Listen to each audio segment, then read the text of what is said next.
Boards का pressure नहीं, boards की स्ट्रैटेजी। हमने पिछले पार्ट 1 में बात करी थी, जैसे कि कुछ इंट्रोडक्शन के बारे में, थोड़ा बहुत हमने हड़प्पा का इंट्रोडक्शन कर लिया था।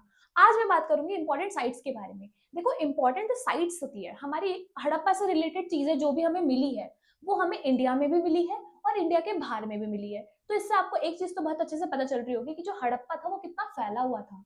तो इंडिया के बाहर की बात करें तो अफगानिस्तान, बलूचिस्तान, सिंध और पंजाब, यानी कि जो पाकिस्तान और पंजाब था, वहां पे हमें कुछ कुछ हड़प्पा से रिलेटेड रिमेन्स मिलते हैं। लेकिन अगर हम बात करें इंडिया की, तो इंडिया में हमें जैसे कि राजस्थान, यूपी, गुजरात, जम्मू कश्मीर, इन सारे इलाकों में हमें कुछ कुछ हड़प्पा की सभ्यता के कुछ कुछ अवशेष मिलते हैं।